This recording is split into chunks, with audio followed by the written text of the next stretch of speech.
this is an iHeart podcast. Guaranteed human. 14 years in prison for killing a young woman. A 15-year sentence for a crash that caused 3 deaths. 12 and a half years for killing a child and critically injuring her mother. All true stories, all caused by marijuana-impaired drivers.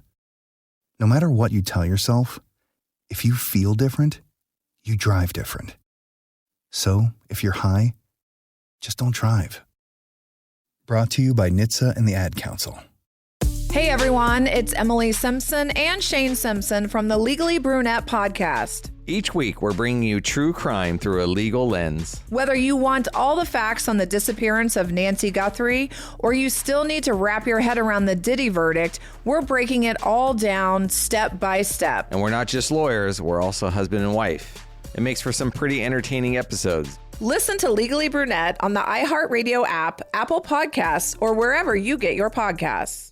Then she says, have you seen a photo of my son? And I'm like, who is this person? Welcome to the Boys and Girls Podcast. Arranged marriage is basically a reality show, and you're auditioning for your soulmate. And who's judging?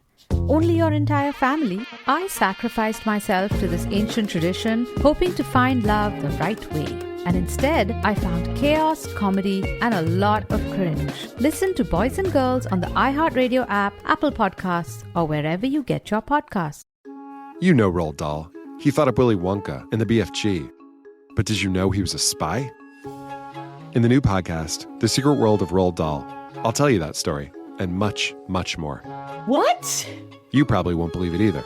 Was this before he wrote his stories? It must have been. Okay, I don't think that's true. I'm telling you, the guy was a spy. Listen to The Secret World of Roald Dahl on the iHeartRadio app, Apple Podcasts, or wherever you get your podcasts. When segregation was a law, one mysterious black club owner, Charlie Fitzgerald, had his own rules. Segregation in the day, integration at night. It was like stepping on another world. Was he a businessman, a criminal, a hero? Charlie was an example of power. They had to crush him. Charlie's Place, from Atlas Obscura and Visit Myrtle Beach. Listen to Charlie's Place on the iHeartRadio app, Apple Podcasts, or wherever you get your podcasts. This is Behind the Bastards, the podcast where we neg our audience in order to make them more closely drawn to us. It's a tactic I learned from pickup artists. From pickup artists, yes. Really, this whole show is based on the lessons I learned as a pickup artist. You can't see it, but I'm wearing an enormous hat with ostrich plumes coming off it, made out of purple felt. It's an incredible hat. The most fuckable hat. The most fuckable hat. Yes, that was actually the first name I pitched for this podcast, but Sophie said that means nothing and no one will listen to it. So we went with Behind the Bastards. He always puts lies on my name and saying that I turned down his ideas. That's just not the case. Sophie, I think we can all agree that one of the best things to do is to lie about things your colleagues didn't do because it's funny. I agree with it. Thank you. On to the show.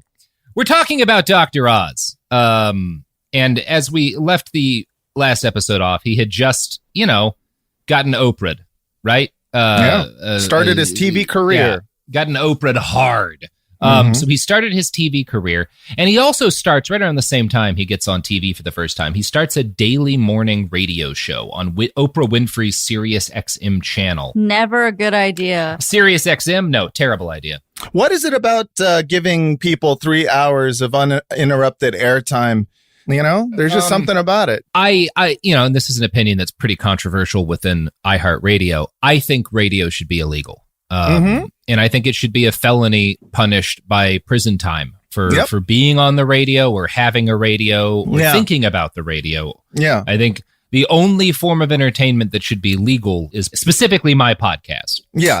One Matt's podcast. And ads. Yes. Yeah. And there should legally only be one Sopranos podcast allowed, which, as it turns out, is the case. So I think if we could get Chuck Schumer's ear, we can make this happen. Yeah. We'll tack this onto the pot bill. No one will notice. So, Dr. Oz has the Dr. Oz show. He's got a radio show on Winfrey's XM channel where he covers very scientific topics like How God Changes Your Brain, and The Happiest People in the World. Now, I found a New York Times article that was written just a few months into his tenure with his TV show, kind of at the start of his burst into stardom. And the interviewer who talked to Oz for this article seems as impressed as everyone always is by the manic, somewhat inhuman pace at which Mehmet Oz works. By this point, he'd also written 6 books with titles like You, the Smart Patient, You on a Diet, and You Having a Baby. It's like the series is the U series. The famous like You series. Whatever. Right. And he co-writes these books with another doctor. I can't tell you how much of the writing was. A lot of times, I'm not saying this is the case with Dr. Oz, because he's a wild workaholic, but a lot of times when you have a guy that's his kind of famous and they write a bunch of books, they write like 10% of the book and they have someone else, a co-author or a ghostwriter, do the rest. I don't know if that's the case here. There's always one Matt Damon who's writing most of Good Will Hunting, and then there's a Ben Affleck who gets top booking. And I do believe Matt Damon writes most of his books. 100%. Yeah. So 9 million copies of his various titles are in print by this point, like the first year of his show. So he is a very wealthy and successful man, pretty much out the gate. Like money machine. Getting the start on Oprah kind of guarantees it. Basically, if Oprah likes you enough to put you on her show more than once, you're going to get rich. God damn. Yeah. I just should have spent my youth trying to get on Oprah. We all should have. We all should have. So, Dr. Oz gets a semi-regular column for Time magazine, because again, they see this guy get famous, and they're like, we got to get some of that Oprah money too. We get this guy on Time, people will start reading Time again. And yeah, it's interesting. They give him a column, and in 2008, they included him on their list of the world's 100 most influential people. So before they hire him to a column, they call him one of the world's most influential people. And as soon as he gets listed as one of the 100 most influential people on the planet, Dr. Oz calls his dad, right? Like, finally, this has got to. Yeah, this has got to be the thing. How can he not be impressed by this? Am I enough for you, Papa? So when he tells his dad's first question is, what number? As in, how high are you on the list? And this is not a ranked thing. Like, it's not the top 100, like going to 1. It's just, these 100 people are all very influential. It's not a listicle, bro. Yeah, it's not a listicle. Oh my God. But Dr. Oz in this interview seemed to acknowledge that the fact that his dad reacted that way said a lot about both, his dad and about their relationship. He told an interviewer, quote, he wants to know what number. Are you kidding me? There are 6 billion people on the planet. It's a rounding error. Oh God. But like what number though? Because you do wonder. Like, seriously, how high are you, motherfucker? Yeah, come on. How influential 100? are you? You're basically me. Yeah. So exactly. That interviewer, along with the New York Times, wrote, quote, it's also the kind of thing that goads a son to climb mountain after mountain, seldom pausing to enjoy the view. The good doctor did admit to engaging in a number of time-saving measures. Over the years, he did numerous columns, which were often just recycled from other columns or chunks of his books. He'd provide the same list of skin moisturizing or metabolism-boosting tips in different magazines or online articles. Even so, his workload was enormous. The Dr. Oz show was instantly one of the most popular shows on the planet, and Mehmet was contracted to record 175 hour-long episodes per year, which is a fucking brutal work schedule on its own. And the man continued to practice as a surgeon, albeit at a reduced rate. The New York Times interviewer who visited him in 2010 seemed to find his behavior and kind of his compulsive workaholism somewhat unsettling. I never saw him without a portable larder of baggies, plastic containers, and thermoses of food and drink, and all of it, every crumb, every drop, was healthful. Low-fat Greek yogurt mixed with brightly colored berries, spinach, slaw, raw almonds, raw walnuts, soaked in water to amplify their nutritional benefit, a dark green concoction of juices from vegetables, including cucumber and parsley. Roughly every 45 to 60 minutes, as if on cue, he would ingest something from his movable buffet, but only a little bit, his portions assiduously regulated, like an intravenous drip of nutrition. It was the most efficient, joyless eating I have ever seen. That is so weird. I'm sorry. That's so weird. That makes me so uncomfortable to just listen to. He's cool, dude. Like that's he's living life in the most drab way possible. Just trying to just trying to make TV shows and do heart surgeries, you know? Yeah. Who has time to enjoy anything when you're dead? Joyless, efficient eating. He's like, I don't eat or drink anything that I would enjoy. Yeah. You're welcome. That's Like, just what? so unsettling. I mean, you know what? I have known a couple of people in my lives, all very skinny, who have told me, like, I just don't really like eating.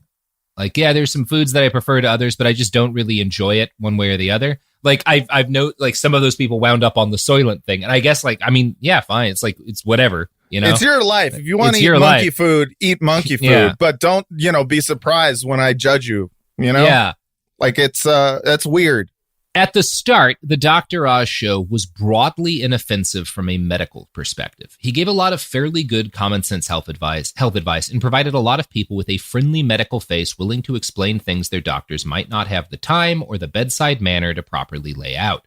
But Oz's fascination with alternative medicine was present from the beginning, and as time went on, he veered more and more in that direction, following both the topics that consistently drew the most viewers and the topics that were easiest to put together, because 175 hours of content a year is a lot. I mean, really, though, like at some point you run out of shit to talk about and you have to just be like, pendulums over the heart. Do they work? You know? Yeah. Punching people in the dick. Could it improve your bowels? Yeah, why not? try it. Try it. I mean, we have to do, I don't know how much content we have to do per year. 52 weeks, 2 hours a week. We do like 110, maybe like with some of the episodes that go over 120 hours of content a year for this show. And that's a lot. Yeah. 175 hours of video content is huge. Like you can't, there's not that much good and also entertaining medical advice that you can give in a year, let alone every single year. I mean, just like there's only so many organs to talk about, you know, after a while, you just got to invent shit. Yeah, and it's this thing. It's this kind of this inevitable churn of capitalism leading us all into this specific kind of nonsense because you can't not have content. Legally, you're contracted to, but also you have this whole team of people whose ability to pay their rent, whose ability to afford their homes, to keep their kids in school is dependent upon you doing this show. Outside of just the fact that he's rich, like he's fine, but it's this thing. You have to keep putting out the thing, and you will never have enough meaningful shit to put out to do it. Right. So you start, in his case, doing nonsense about mediums and shit. And in our case, doing episodes about Dr. Oz. When you run out of bastards, eventually you just got to find one on TV. We're not out of bastards, but like last week, I spent 30 hours reading about the protocols of the elders of Zion. I needed an off week, you know? God. We all need off weeks. That is one of my favorite, absolutely real documents to read. Yeah. That's why we brought you on, actually. Yeah. I'm actually one of the elders of Zion, and I got some protocols for you. Oh, good times. So, good times. For an example of the kind of nonsense creep, I guess you'd call it, that like advanced upon his show, in March of 2012, Dr. Oz did a show titled Medium versus Medicine. Oz's guest was a psychic who claimed she could communicate with the dead.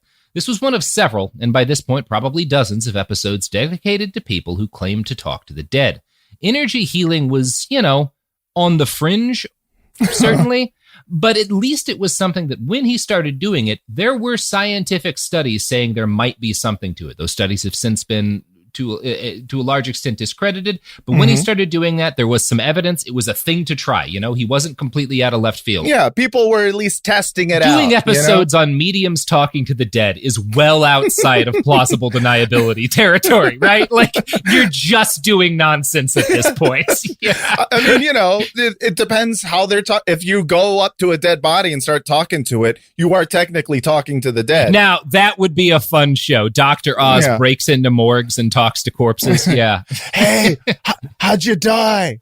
Just having his bodyguards mace police officers rolling into a crime scene, be like, who did this? How'd this go down? Are you okay? Hey, I am a doctor. Do you want some almonds? They're soaked in water for more nutrition. All right, someone get me a crystal. So, yeah, Dr. Oz had among his psychic guests famous grifter king John Edwards on his show. Not the politician. The Talks to Dead TV show guy. Yeah. And he praised the reading that he received from John Edwards, saying, quote, "Let me tell you, it changed my life. I've learned in my career that there are times when science just hasn't caught up with things, and I think this may be one of them." Which is almost exactly what he said about John of God, the guy who raped hundreds of people.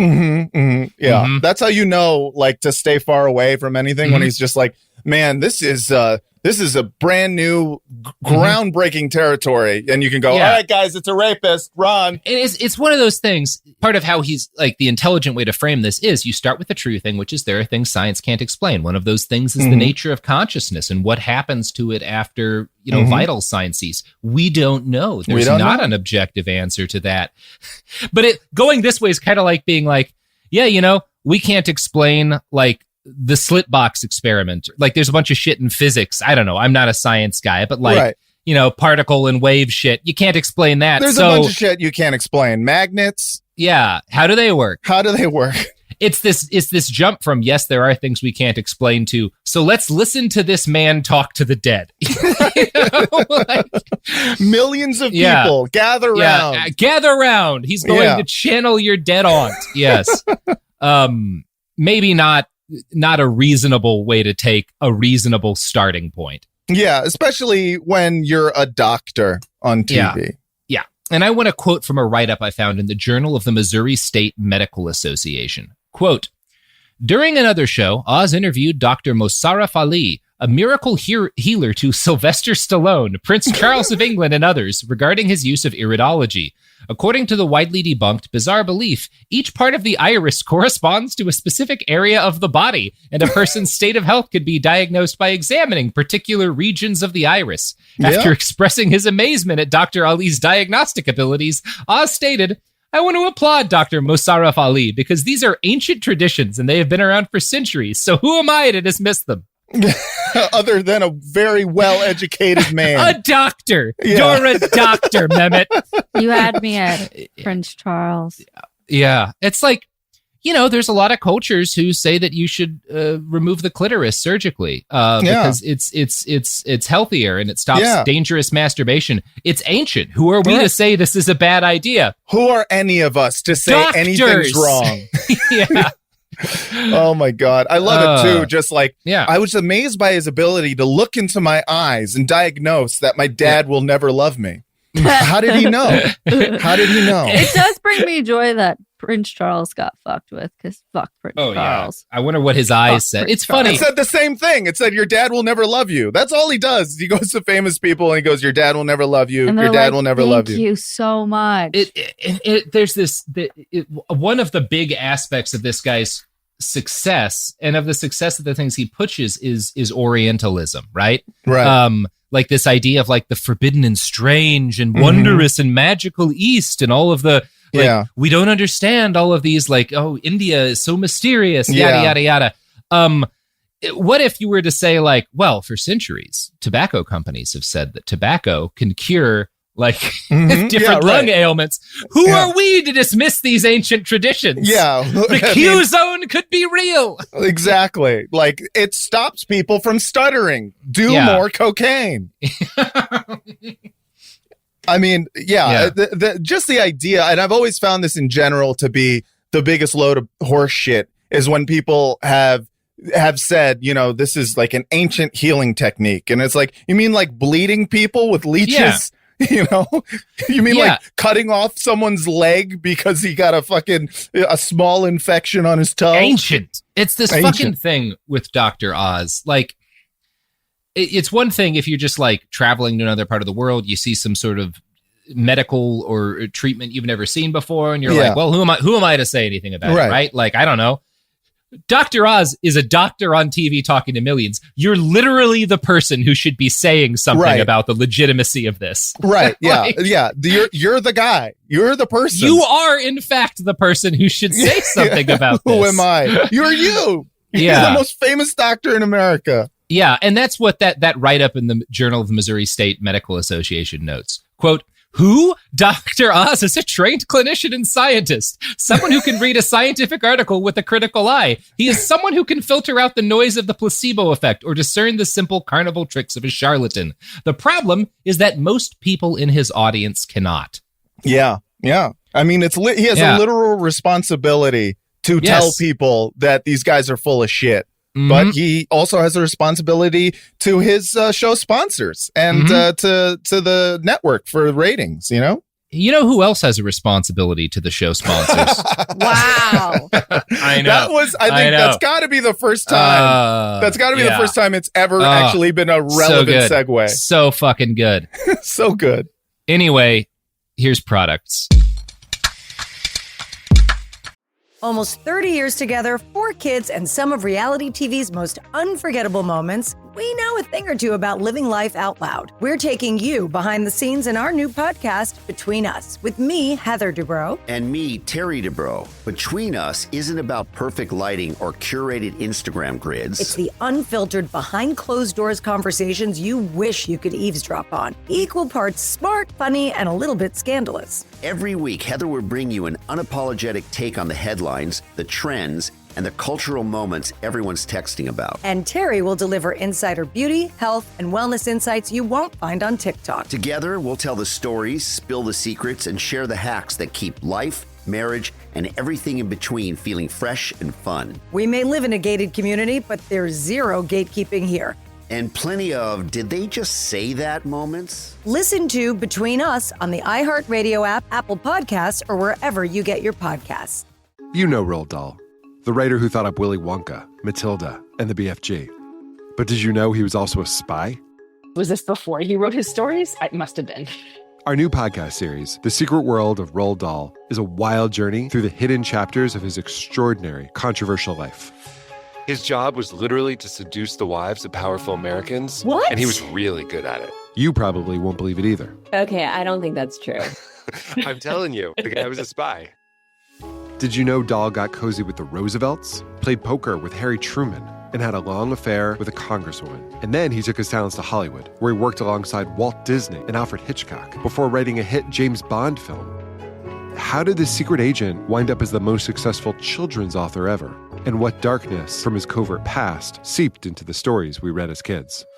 The true story is stranger than anything he ever wrote. Listen to The Secret World of Roald Dahl on the iHeartRadio app, Apple Podcasts, or wherever you get your podcasts. Segregation in the day, integration at night. When segregation was the law, one mysterious black club owner had his own rules. We didn't worry about what went on outside. It was like stepping in another world. Inside Charlie's Place, black and white people danced together. But not everyone was happy about it. You saw the KKK? Yeah, they were just dressed up in their uniform. The KKK set out to raid Charlie, take him away from here. Charlie was an example of power. They had to crush him. From Atlas Obscura, Rococo Punch, and Visit Myrtle Beach comes Charlie's Place, a story that was nearly lost to time. Until now. Listen to Charlie's Place on the iHeartRadio app, Apple Podcasts, or wherever you get your podcasts.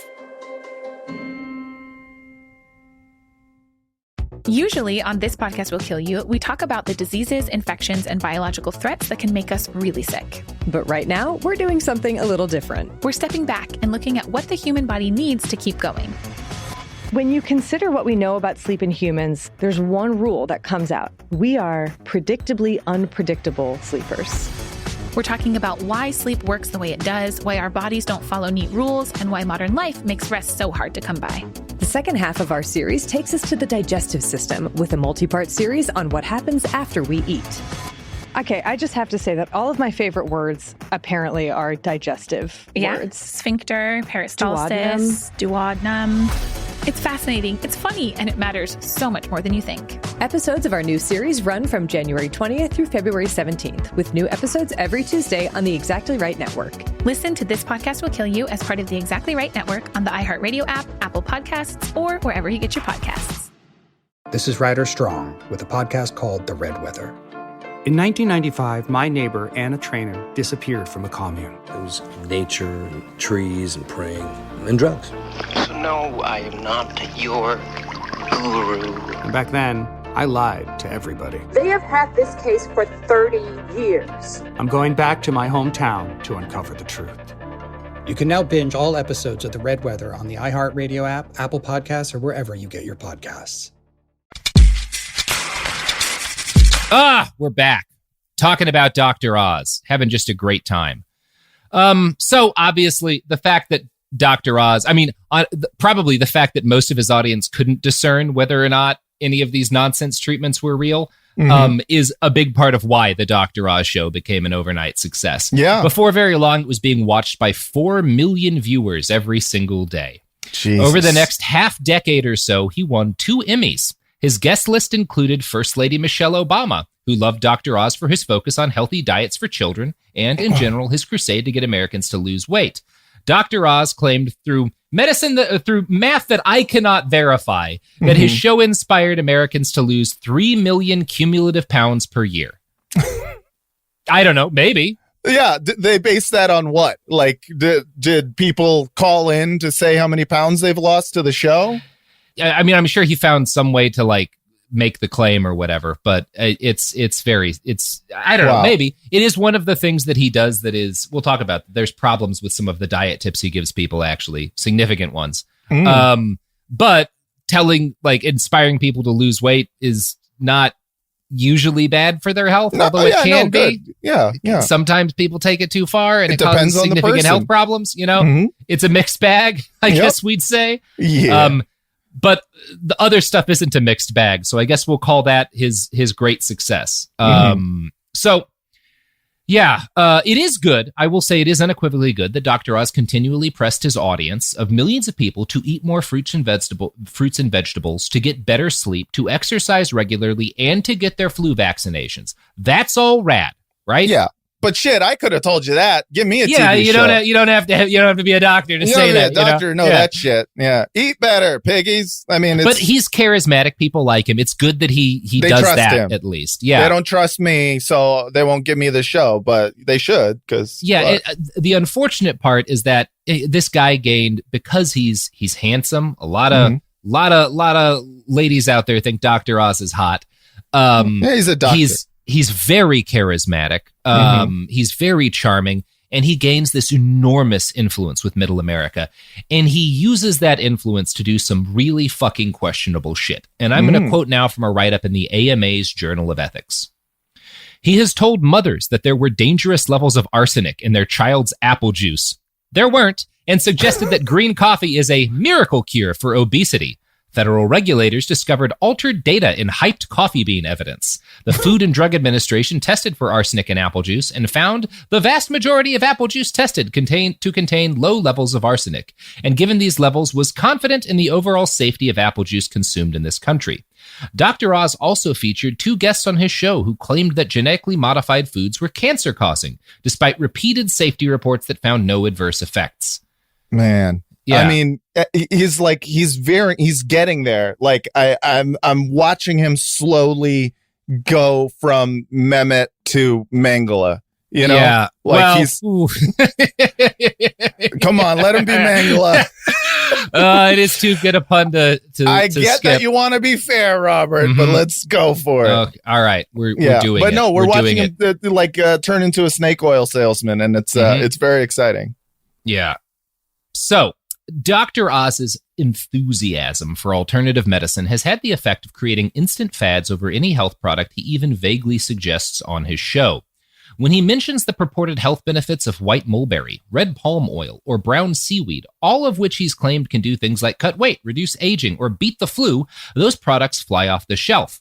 Oz often doesn't endorse specific brands, but he doesn't need to. Online retailers watch closely and immediately slap "as seen on Dr. Oz" on their pseudoscientific products. Yes, I've seen this. Yeah, I've seen this. This is where we get to the big harm. He did one episode that focused on so-called relaxation drinks and included a close-up shot of 5 cans of beverages he said might help calm you down.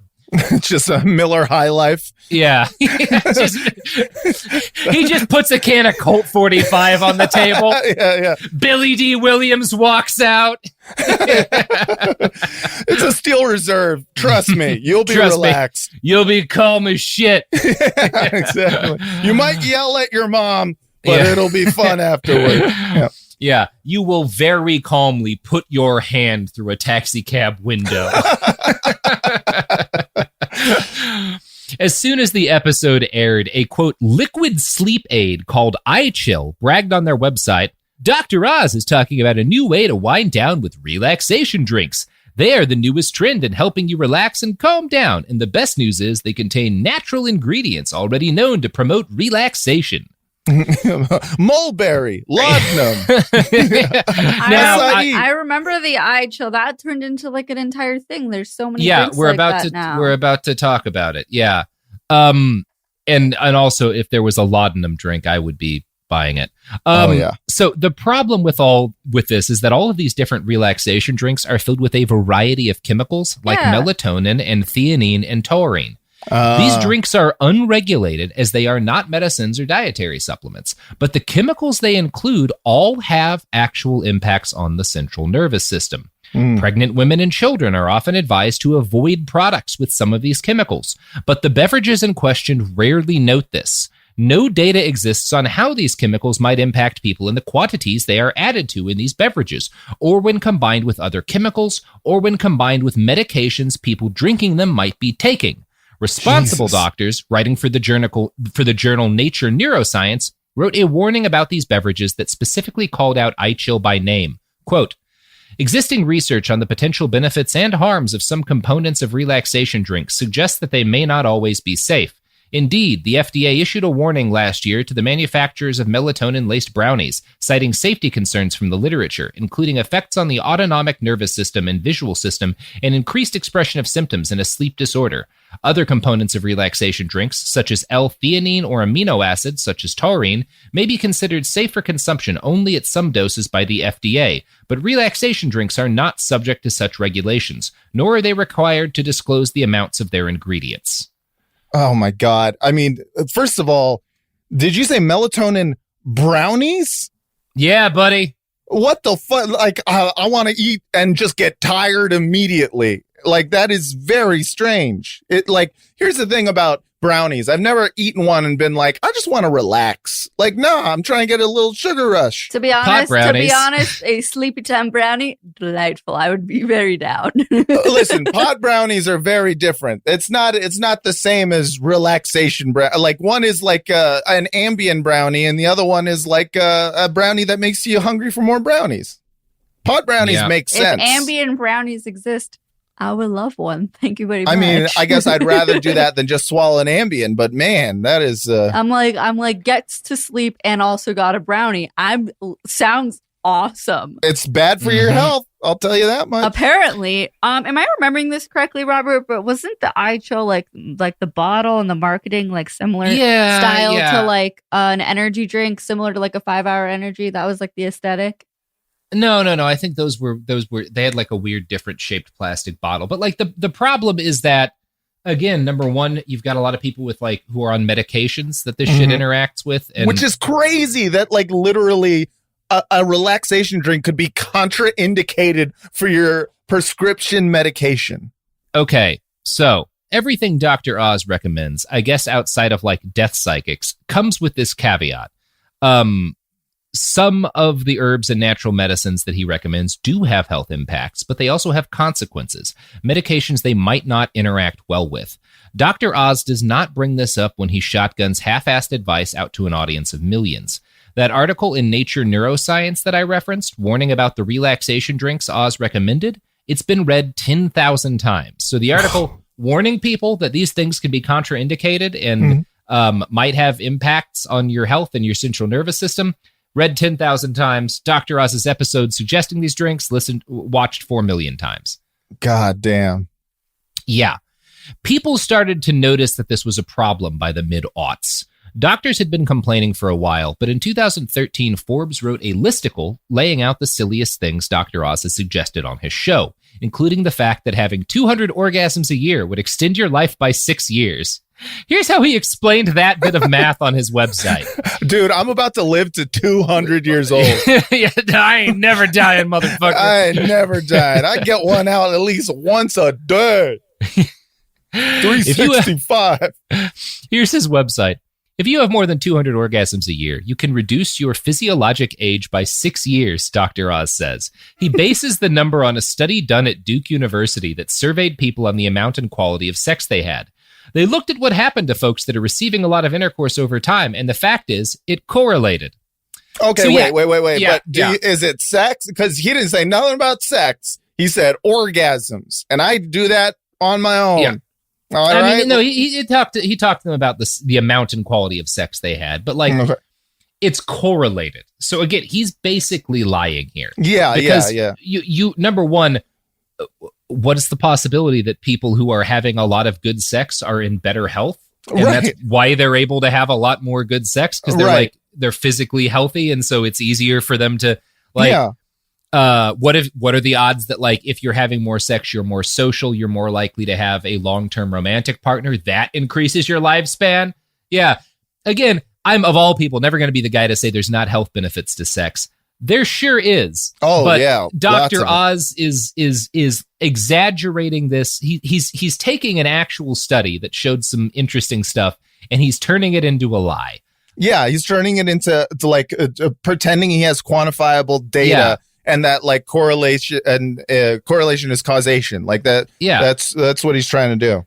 Yeah, there is data that suggests that regular intercourse reduces men's mortality risks by 50%, which doesn't mean that fucking stops men from dying, particularly because it's men who benefit in this way. Mm-hmm. It means that men are less healthy than women, tend to die faster, and when men have partners that they live with, they are more likely to have a medical problem noticed. If they have a heart attack, someone's going to be there to call. There's a lot of reasons why this is the case. Yeah, they're not dying alone, Yeah, it's not the fact that just fucking magically reduces your age by 6 years if you do it enough. That's nonsense. It's nice to think it, though. It is nice to think it. I'm going to print out that article, show it to my girlfriend, and say, hey, you got to help me live longer. Yeah. Not coming enough. I'm going to die. We got to do this more. Yeah, just start fucking in public, and when the cops come, be like, this is medicine. Yeah, it's do you want me to die 6 years earlier than I should? I have a right to this. Exactly. Dr. Oz said I should fuck more. Now, on its own, recommending that people get more sex is fine. I'm very pro-sex, but 100%. I am anti-encouraging people to misunderstand health science. Yeah. The nature of Dr. Oz's audience and the sheer breadth of things he suggests makes it difficult to analyze the total health impact of his show. But there are some dire case studies, as Vox notes in their write-up. Quote, there's the case of a man who followed Oz's suggestion of curing insomnia by pouring uncooked rice into socks, heating them in a microwave, and wearing them to bed. The man got second and third degree burns on his feet. And the reason he got burned is because he was diabetic. He didn't have the same level of feeling in his feet.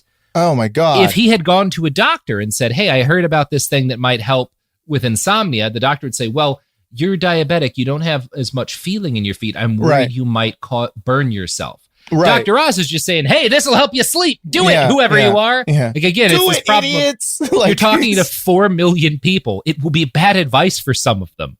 I mean, it's this all feels very much like when Trump was telling everyone about the wonders of hydroxychloroquine. Oh, yeah, we're going to talk about that later. And then people are eating fucking fish food or fish tank cleaner and dying. And people are how could people be so stupid? And it's people are stupid. You can't tell them to eat the fucking fishbowl cleaner. Yeah. They'll do it. They'll fucking do it. So this guy sued, but the case was thrown out because the judge determined that Oz cannot establish a physician-patient relationship through TV. I agree with the judge. That's my problem with his show, is that he is a physician purporting to be giving medical advice, but is also not taking anyone's individual circumstances into account, and, more to the fucking point, not liable if he does any of the irresponsible things that would lend a physician doing their job traditionally in trouble. I mean, it is medical malpractice, whether or not he's legally liable for it or not. I would agree. Yeah. And I'm going to continue that quote from Vox. Not everyone agrees with the judge's reasoning. Rochester, New York medical student and blogger Benjamin Mazer has been publishing anonymous stories sent to him from health professionals about the impact Oz has had on patient care. One reported that her dad had a heart attack and 5 stents placed in his heart, which required him to take aspirin and Plavix to prevent blood clots. He was watching Dr. Oz, who said Plavix was not necessary, so he stopped taking it. About a month later, he had another massive heart attack and coded and had to be shocked back to life. She continued, my dad admitted to following Dr. Oz's advice and not asking his own cardiologist. Man, that's really bad. Did he have like an alternative, or was he just like decided one day that Plavix was going to be the sure thing? It was. If I know my Dr. Oz, I'm sure it was. You don't need to take Plavix. Eat these different heart healthy foods and avoid these foods, and that'll do all that Plavix will do. Yeah. Eat some beans and put your face in some boiled water, and you should be fine. I suspect it was dietary advice that if you're someone who doesn't really need Plavix is fine, or might even help you to not need it later in life if you adopt healthier habits. But the problem is, again, the way he's framing it, there's going to be a lot of people who are like, just had stents placed in their heart. I don't need Plavix. Fuck it. Yeah. You know? Yeah. Dr. Oz, the TV doctor said, I don't need this medicine. I just need more acai in my belly. Yeah. The TV doctor also said he can talk to ghosts. So I'm going to go talk to, I mean, you will be talking to ghosts faster if you follow all of Dr. Oz's exactly. advice. I want to talk to ghosts. I'm going to stop taking my Plavix and die of a stroke. Now, on his show, Dr. Oz claims that the trust of his audience is the entire reason for his relevance. Quote, the currency that I deal in is trust, and it is trust that has been given to me by an audience that has watched over 600 shows.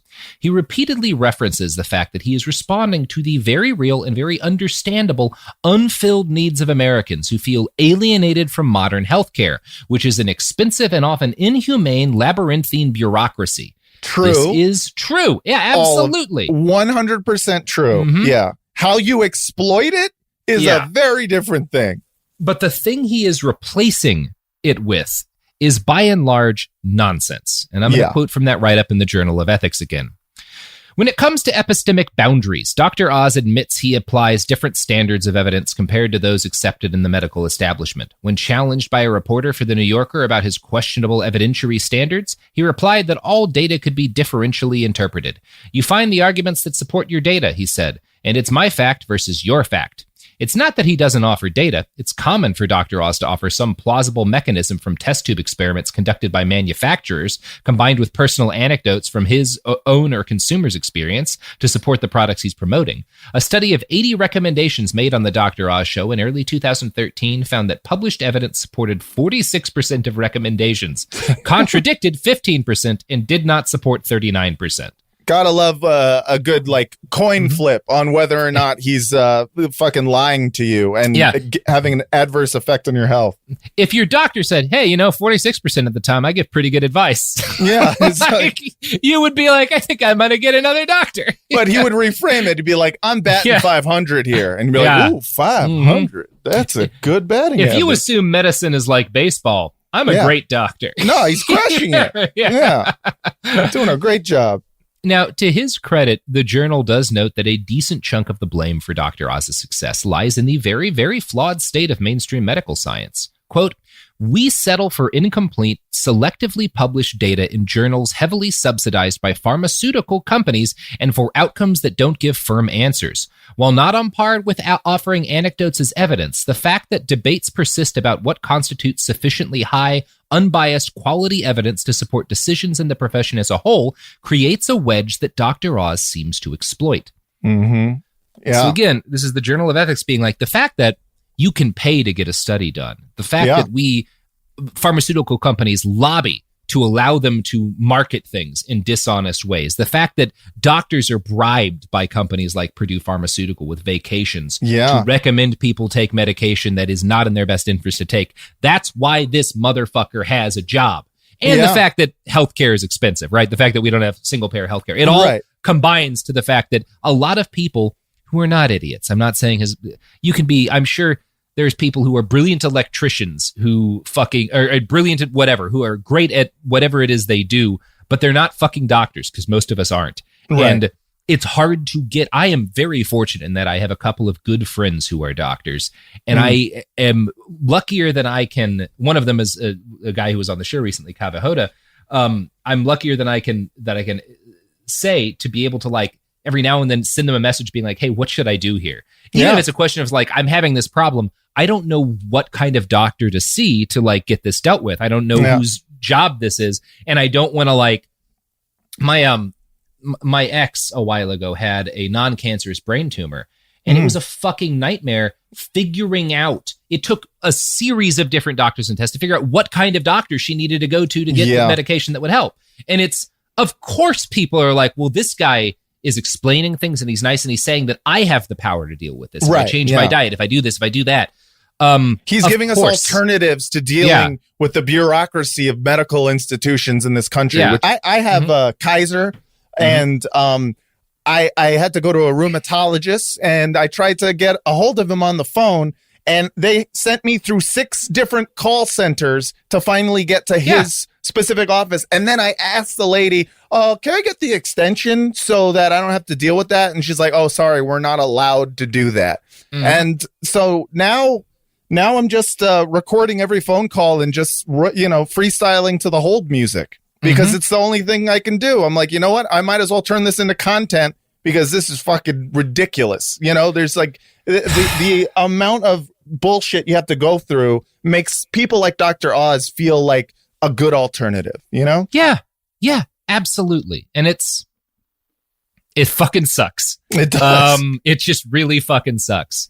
Yeah. And it fucking sucks because there's a lot of wonderful people who are part of the medical system, like the fucking doctors in the ER who were with my mom in her last days. Like incredibly competent and compassionate and like amazing people who in their entire careers will never be able to do as much good as Dr. Oz does harm because he has 4 million people watching him every day. Yeah. It's a bummer. Yeah. It's what's not a bummer? Oh, wow. Capitalism is actually a bummer, but it's the water we swim in. So here's some fucking ads. Almost 30 years together, 4 kids, and some of reality TV's most unforgettable moments. We know a thing or two about living life out loud. We're taking you behind the scenes in our new podcast, Between Us, with me, Heather Dubrow. And me, Terry Dubrow. Between Us isn't about perfect lighting or curated Instagram grids. It's the unfiltered, behind-closed-doors conversations you wish you could eavesdrop on. Equal parts smart, funny, and a little bit scandalous. Every week, Heather will bring you an unapologetic take on the headlines, the trends, and the cultural moments everyone's texting about. And Terry will deliver insider beauty, health, and wellness insights you won't find on TikTok. Together, we'll tell the stories, spill the secrets, and share the hacks that keep life, marriage, and everything in between feeling fresh and fun. We may live in a gated community, but there's zero gatekeeping here. And plenty of, did they just say that moments? Listen to Between Us on the iHeartRadio app, Apple Podcasts, or wherever you get your podcasts. You know Roald Dahl, the writer who thought up Willy Wonka, Matilda, and the BFG. But did you know he was also a spy? Was this before he wrote his stories? It must have been. Our new podcast series, The Secret World of Roald Dahl, is a wild journey through the hidden chapters of his extraordinary, controversial life. His job was literally to seduce the wives of powerful Americans. What? And he was really good at it. You probably won't believe it either. Okay, I don't think that's true. I'm telling you, the guy was a spy. Did you know Dahl got cozy with the Roosevelts, played poker with Harry Truman, and had a long affair with a congresswoman? And then he took his talents to Hollywood, where he worked alongside Walt Disney and Alfred Hitchcock before writing a hit James Bond film. How did this secret agent wind up as the most successful children's author ever? And what darkness from his covert past seeped into the stories we read as kids? The true story is stranger than anything he ever wrote. Listen to The Secret World of Roald Dahl on the iHeartRadio app, Apple Podcasts, or wherever you get your podcasts. Segregation in the day, integration at night. When segregation was the law, one mysterious black club owner had his own rules. We didn't worry about what went on outside. It was like stepping in another world. Inside Charlie's Place, black and white people danced together. But not everyone was happy about it. You saw the KKK? Yeah, they was dressed up in their uniform. The KKK set out to Ray, Charlie, take him away from here. Charlie was an example of power. They had to crush him. From Atlas Obscura, Rococo Punch, and Visit Myrtle Beach comes Charlie's Place, a story that was nearly lost to time. Until now. Listen to Charlie's Place on the iHeartRadio app, Apple Podcasts, or wherever you get your podcasts. Usually on This Podcast Will Kill You, we talk about the diseases, infections, and biological threats that can make us really sick. But right now, we're doing something a little different. We're stepping back and looking at what the human body needs to keep going. When you consider what we know about sleep in humans, there's one rule that comes out. We are predictably unpredictable sleepers. We're talking about why sleep works the way it does, why our bodies don't follow neat rules, and why modern life makes rest so hard to come by. The second half of our series takes us to the digestive system with a multi-part series on what happens after we eat. Okay, I just have to say that all of my favorite words apparently are digestive words. Sphincter, peristalsis, duodenum. It's fascinating, it's funny, and it matters so much more than you think. Episodes of our new series run from January 20th through February 17th, with new episodes every Tuesday on the Exactly Right Network. Listen to This Podcast Will Kill You as part of the Exactly Right Network on the iHeartRadio app, Apple Podcasts, or wherever you get your podcasts. Segregation in the day, integration at night. When segregation was the law, one mysterious black club owner had his own rules. We didn't worry about what went on outside. It was like stepping in another world. Inside Charlie's Place, black and white people danced together. But not everyone was happy about it. You saw the KKK? Yeah, they was dressed up in their uniform. The KKK set out to raid Charlie, take him away from here. Charlie was an example of power. They had to crush him. From Atlas Obscura, Rococo Punch, and Visit Myrtle Beach comes Charlie's Place, a story that was nearly lost to time. Until now. Listen to Charlie's Place on the iHeartRadio app, Apple Podcasts, or wherever you get your podcasts.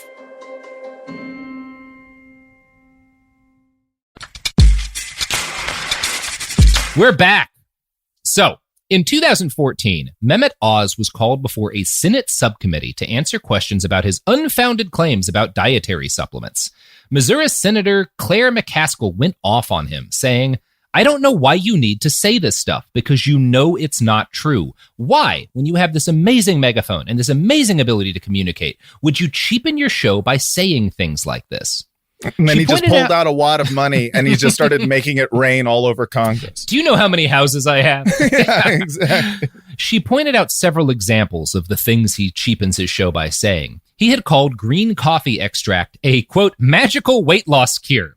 Recent research has suggested that long-term use of green coffee extract causes bone density loss in animals. But you are, in fairness, you're losing weight. Your bones are lighter. That's weight. Bones are heavy as hell. It was everywhere when that came out. It was at literally not just like, it was at like Bed Bath and Beyond, everywhere. Yeah. It was. Get light bones. You can fly like a bird. Horrible. And again, those are studies in animals, but it's the kind of thing where a responsible doctor would say, well, some studies in animals have shown that this might cause bone density loss. So unless, you know, your weight is a really disastrous health situation and your bone density is fine, I wouldn't recommend this. Dr. Oz is just saying it's a magical weight loss cure. I mean, he's not wrong. He's not wrong. Yeah. Oz called raspberry ketone, quote, the #1 miracle in a bottle to burn your fat. This is a fun one. First of all, it's all gasoline. Part of why people, part of why people are attracted to stuff like this is that, like, raspberry ketone, that's natural. It sounds like, oh, if I just like getting raspberries, that's going to help me lose weight. This chemical in a natural, healthy fruit. Of course, it makes sense that like some wonderful plant-based medicine would be able to help me lose weight. Yeah. Raspberry ketones don't come from raspberries. They can, but it takes 90 pounds of fresh raspberries to produce a single dose.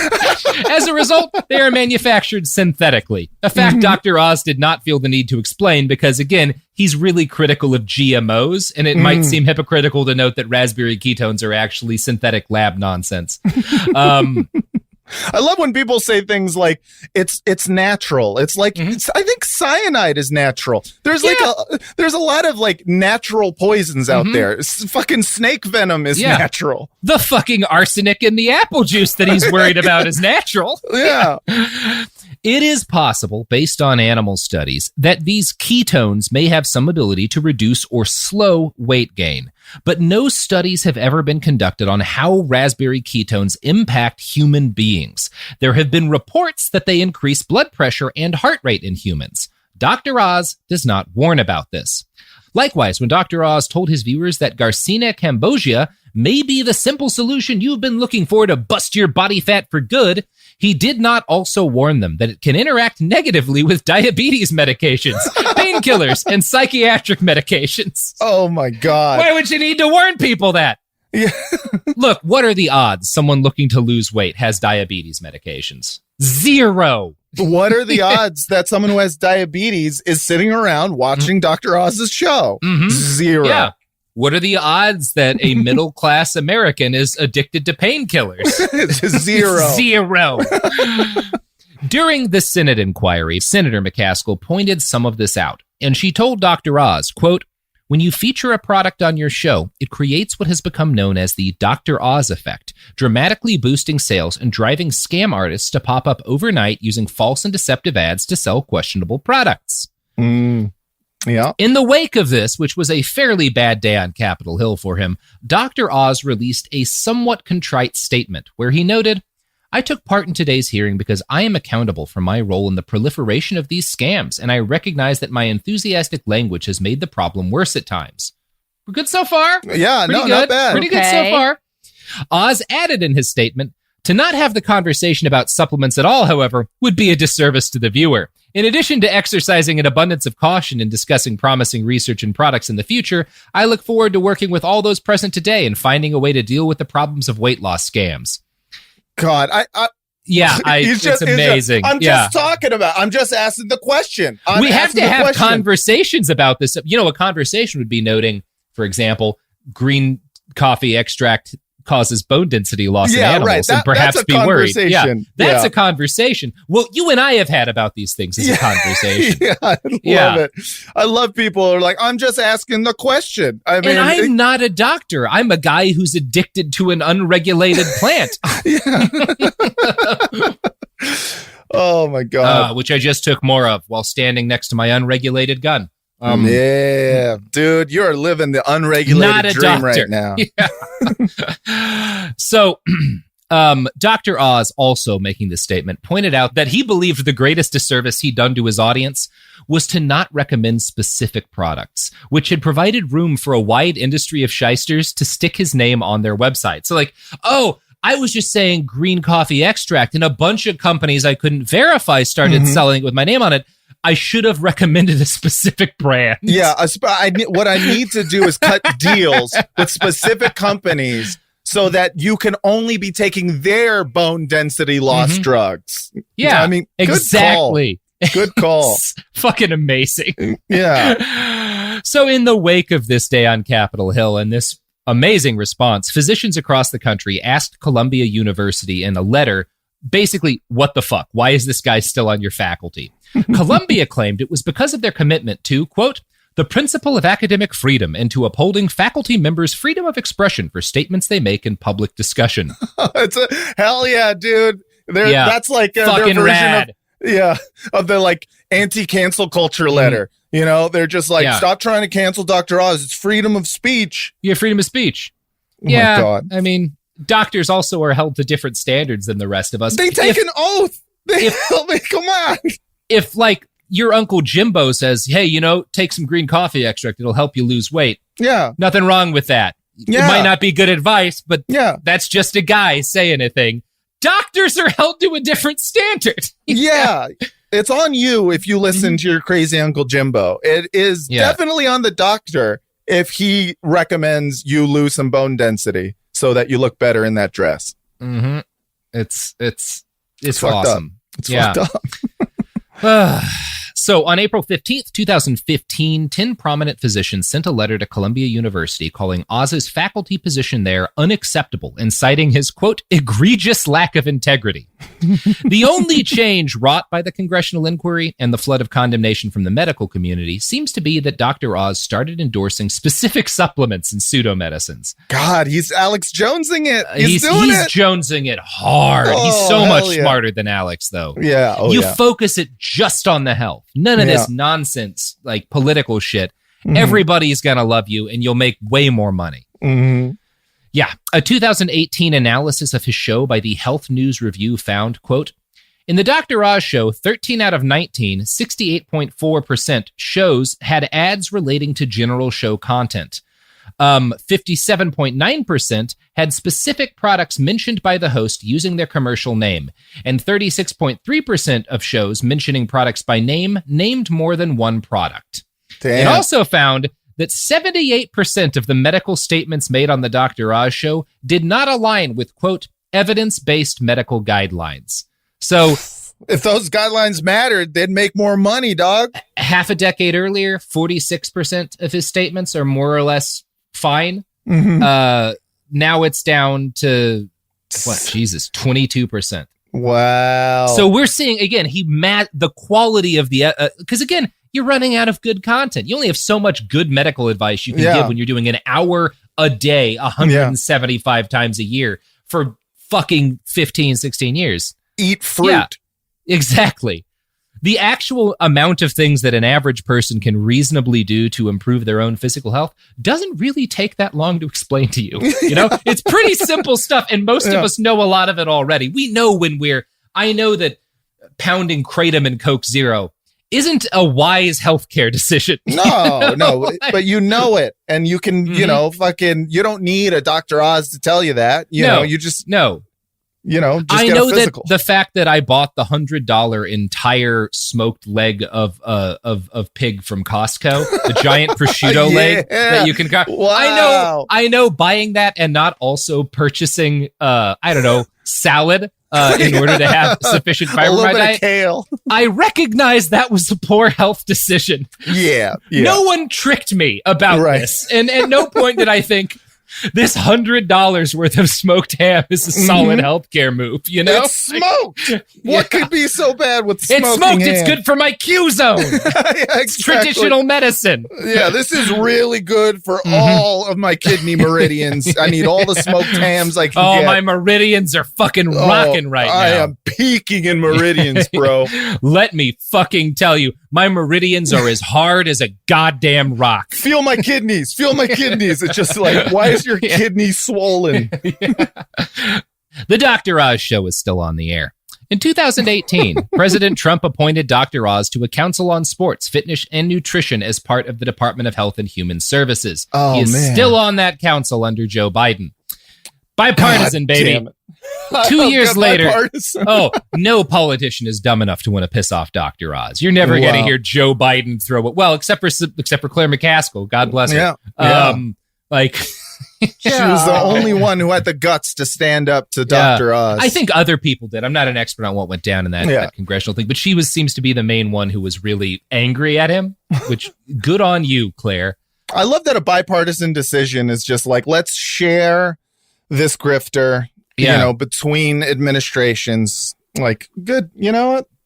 We all agree that you should be able to lie about healthcare as an MD. That's so 2018 is when he gets appointed to this council. 2 years later, during the COVID-19 pandemic, he endorsed hydroxychloroquine. Later that year, he endorsed reopening schools, saying, I tell you, schools are a very appetizing opportunity. I just saw a nice piece in The Lancet arguing the opening of schools may only cost us 2 to 3% in terms of total mortality. What the fuck? That's 2 to 3% of the crowd. That's barely anybody dying. That's barely hundreds of thousands of deaths. He said 2 to 3% as if that's not a huge number of people. He's losing his goddamn mind. And it's one of those things. Not making a point pro or against gun control either way, but if somebody against gun control said, what, keeping these things legal is only going to cost us 1% of the country, you'd be like, you're a fucking maniac. Like, you are a dangerous person. Man. But he's like, we gotta, and he didn't, Yeah, this outraged a lot of people, and Oz apologized. As he apologized for vaxing hydroxychloroquine. like yeah, I he said. oopsie-daisied it. Yeah. He claimed regret that his comments had confused and upset people, and basically pointed out the Lancet wasn't saying 2 to 3% of the country was going to die. It was, I think, more like 3% of like I don't know, people in schools or something like would get sick, and like it was but the way he phrased it was, it's only going to cost us 2 to 3% of the country. Like, Oopsie I don't care daisy. what the actual study. Again, I don't care what the study is. I care what you said to your audience of millions, and also I care about the fact that in any case, that's fucking evil. Yeah, that's an evil thing to say. Yeah, it's pretty wild to just look at 2 to 3% of the country as like expendable if it means that my fucking dirtbag ass 5th grader can be stuck inside in a school all day. And listen, I get it. People with kids, they want their kids to go back to school. But that's easy. You don't say the quiet part out loud, you know? Yeah, it's one thing to say, hey, look, living in a society, there's all kinds of cost benefit sort of analysis. Sure. We have to do, like, right, cars improve a lot of efficiencies in certain ways, and people like have them. They're also going to cost X many lives. You know, we could change these sorts of laws, but it would lead to this sort of problem. You know, we have certain freedoms that may cost lives, and like to be like that's just living in a society, right? There's no our society is not angled around absolutely reducing mortality in every way, and there's a cost to not having these schools open, and it's a very real cost. And like, we have to, like, that's a way to say that. I'm not saying that's the argument I'm making, because I'm not. I'm thinking, I don't think we should open schools out until we actually have, I don't know, like 80% of the fucking country vaccinated or whatever. Yeah. But like, but that's a way you could make that argument and not sound like a gibbering sociopath. And it's weird to like, you know, be like, all right, it was a poor choice of words. And it's like, bro, at this point, saying words out loud to millions of people is your job. Yeah, you're choosing to do the job. You could never work another day in your life, and you would never, you're rich. You don't need to do this. You're choosing to. So go fuck yourself with that explanation. Just fucking fix some hearts already. Stop talking. Yeah, we're getting to that. So today, Dr. Oz works to continue to monetize his brand with his wife and business partner, who he also writes books with. His daughter seems to be getting in on the grift too, with books like The Dorm Room Diet, which she wrote when she was in college, I think. The Dorm Room Diet. It's just free pizza and dick. The Dorm Room Diet. Hey, you know, if you pour coffee into instant ramen, right, exactly. It's an 2 efficient birds, breakfast. 1 stone. Yeah. I've done that, by the way. Not hey, proud we've all of it. been there. Kind of proud of it. It's real good if you add in vodka. He is worth tens of millions of dollars and is not in any danger of being worth less anytime soon. We've talked a lot about the harms of his specific recommendations and the disinformation he spreads, but at the end of this all, I keep coming back to that 2010 New York Times article, specifically its end, when I think about what may be his worst crime against medicine. Quote, on the stairs at Columbia Presbyterian, apropos of nothing, he began talking about certain Japanese, Sardinian, and Costa Rican populations that live unusually long, and said that their shared trait was activity, activity, activity. His first column for Time magazine, Living Long and Living Well, ran in a section called How to Live 100 Years. At another point in his Rockefeller Center office, he said that so many people thrill on being on television because, quote, there's an element of eternity to it. You are storing you. You are taking your life force for that brief moment when you're on camera, and you're storing that for all eternity, which makes you someone who will never truly die.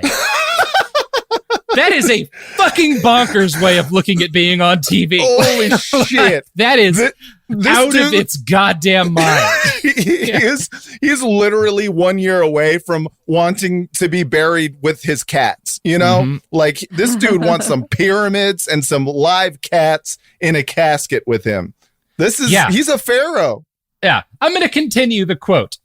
And he described his own investment in television by saying, I've always felt that. When I looked at my tombstone, it shouldn't say, Mehmet Oz banged out 10,000 open heart operations. I've probably done 5,000. Am I any better at it than 10,000? He shook his head. It's just a different number on a tombstone. No, it's not. It's 5,000 other people whose lives you've extended. Those are actual human beings. Those are human beings. It's not about like how better at. You're already great at it. It's about saving additional lives. My God. That's wild.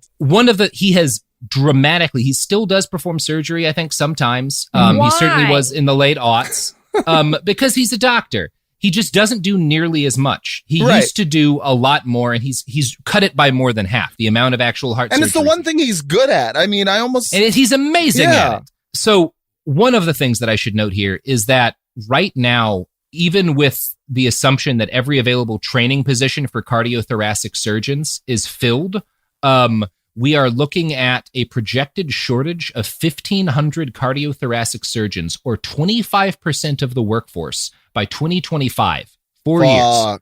Fuck. There is a desperate need for the thing that he's definitely one of the best in the world at, a tremendous and terrible need for it. And he has stopped doing that in order to give people bad medical advice that will hurt some of them on TV. And damn, I want to be really clear here.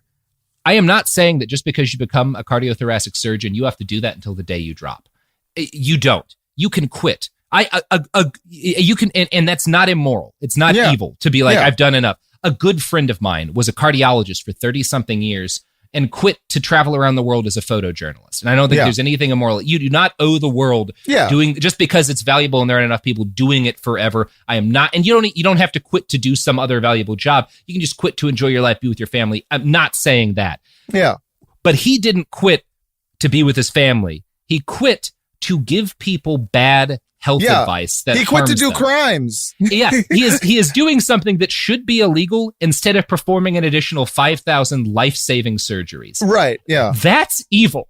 Yeah. No, that is bad. That is definitely immoral to like have the ability. It's like being Superman and having the ability to save someone from a burning building, but being like, fuck, dude, I'm kind of on my way to do this TV interview that's going to get me more Instagram but followers. I'm going to sell people pills instead. Yeah, exactly. Lex Luthor can suck it, you know? Yeah. I got pills to move. And the way that he phrases that is incredibly telling, right? Like, it shouldn't say Mehmet Oz banged out 10,000 open heart operations. Am I any better at it than 10,000? It's like, that's not... I care that you get better at it to the extent that it improves patient outcome, but like I don't care. Like the thing that's good about performing 10,000 open heart operations is presumably somewhere near 10,000 people have had their lives extended because of you, and that's amazing. That's tens of thousands of cumulative years you've added to the lives of people who are loved and who do things themselves, who do who have their own ways of contributing to society, who have children, like. It's such a sick way of looking at it, too. It's really because fucked up. It's like, I'm already really good at it, so I decided... I want to go get into TV now. It's like, it's like if he'd been like, I did my I performed 5,000 surgeries. Now I want to become an actor. Like, fine. You have that right. Absolutely. I'm never going to say that's immoral, it depends on the movie, but for sure. Yeah, if you're in Michael Bay movies, we might have another talk. Exactly. Yeah. But that's, again, it's not that he's decided he wanted to go into TV. It's not that he decided to go into entertainment. It's that he decided to do a job, to go from doing a job where he was unequivocally saving lives to doing a job where he often gives people advice that could shorten or at least reduce the quality of their life. I mean, I guess he got tired of helping people and was like, time to make some fucking bank. Yeah, it's not just make some bank, but he's like, man, I saved 10,000 lives. I'm going to have to kill 10,000 just to fucking net neutral this shit, He's, he's just trying to balance the scales of his good and evil. It's so fucking frustrating. I really dislike this man. Yeah. He's so handsome, though, dude. He's very handsome. He's very handsome.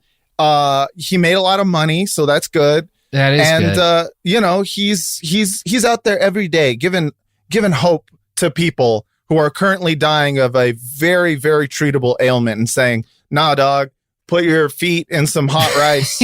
Put your feet in some hot rice, motherfucker. And see what happens, dude. Just see what happens. Like someone's got to be doing that job. It's this fucking thing.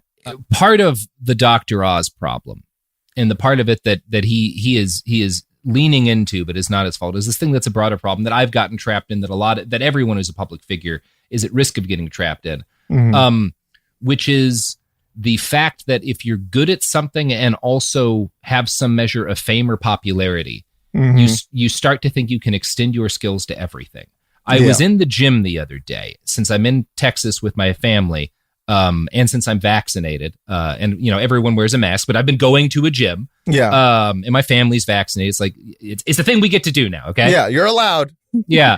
I've been going to a gym, and the gyms have like news programs on, right? And I saw Dr. Oz on, and it was Dr. Oz True Crime, because I guess Dr. Oz has added a true crime thing where he's like talking about this woman who murdered her kids and interviewing like the ex-wife of the husband of the woman who murdered her kids, and like doing this thing. He's like, you don't have any. Why are you doing this? Like, because it's popular with the same people who like 100%. Your show. Yeah. And why not? Why not stick your hand into this thing that is deeply painful for a lot of people and make money off of it? Why not do it? Because if you're famous and good at one thing, there's no reason not to do absolutely everything. I just hate it. Yeah, it's especially since it's again, he has the God-given skills to actually do good and help people, and he chooses, this shit. And I gotta say, I blame his dad. I blame his dad too. Fuck dad, you, Mustafa. Yeah, son Mustafa, of a bitch. You fucked up, dude. I mean, you did a great job by pulling yourself up by your bootstraps and what yada yada. But maybe you should have been more encouraging for him to just maybe, pick one thing and stay with it rather than venture off into television. I will say, at least with the true crime stuff, that like I know he's a little bit kind of like getting into kind of our territory here with the podcast business, and I don't like that. But I'm glad I don't have a true crime podcast that he's currently cannibalizing. If he starts a Sopranos one, I will lose my fucking mind. If Dr. Oz decides one day, like, I want to do a prestige TV rewatch show for CNN, that'll be it, dude. Oz, you'll be on my goddamn list. I don't think his podcast publishes anymore, the one that he was doing. I don't see any new episodes past 2019. Well, I mean, he's doing a true crime show. That's as close as you get to the podcast business. Dipping, yeah. You know what I'm saying? Yep. Those are the number one pods out there, dude. Pisses me off. Casts my pods. All right, guys. That's the episode. Do you have any plugs? Yeah. Plug the plugs.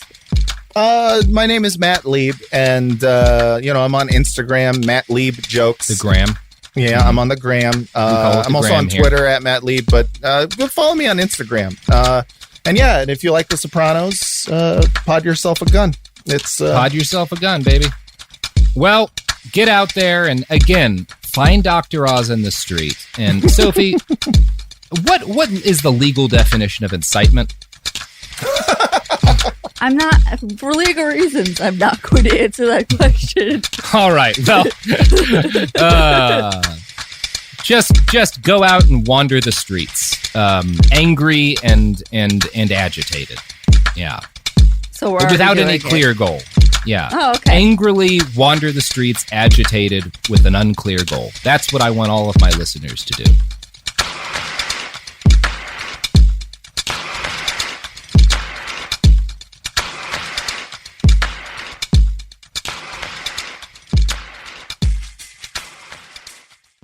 I actually drop better when I'm high. It heightens my senses, calms me down. If anything, I'm more careful. Honestly, it just helps me focus. That's probably what the driver who killed a 4-year-old told himself. And now he's in prison. You see, no matter what you tell yourself, if you feel different, you drive different. So if you're high, just don't drive. Brought to you by NHTSA and the Ad Council. Hey everyone, it's Emily Simpson and Shane Simpson from the Legally Brunette podcast. Each week, we're bringing you true crime through a legal lens. Whether you want all the facts on the disappearance of Nancy Guthrie, or you still need to wrap your head around the Diddy verdict, we're breaking it all down step by step. And we're not just lawyers, we're also husband and wife. It makes for some pretty entertaining episodes. Listen to Legally Brunette on the iHeartRadio app, Apple Podcasts, or wherever you get your podcasts. Then she says, have you seen a photo of my son? And I'm like, who is this person? Welcome to the Boys and Girls Podcast. Arranged marriage is basically a reality show, and you're auditioning for your soulmate. And who's judging? Only your entire family. I sacrificed myself to this ancient tradition, hoping to find love the right way. And instead, I found chaos, comedy, and a lot of cringe. Listen to Boys and Girls on the iHeartRadio app, Apple Podcasts, or wherever you get your podcasts. You know Roald Dahl. He fought up Willy Wonka in the BFG. But did you know he was a spy? In the new podcast, The Secret World of Roald Dahl, I'll tell you that story and much, much more. What? You probably won't believe it either. Was this before he wrote his stories? It must have been. Okay, I don't think that's true. I'm telling you, the guy was a spy. Listen to The Secret World of Roald Dahl on the iHeartRadio app, Apple Podcasts, or wherever you get your podcasts. When segregation was a law, one mysterious black club owner, Charlie Fitzgerald, had his own rules. Segregation in the day, integration at night. It was like stepping in another world. Was he a businessman, a criminal, a hero? Charlie was an example of power. They had to crush him. Charlie's Place, from Atlas Obscura and Visit Myrtle Beach. Listen to Charlie's Place on the iHeartRadio app, Apple Podcasts, or wherever you get your podcasts. This is an iHeart podcast. Guaranteed human.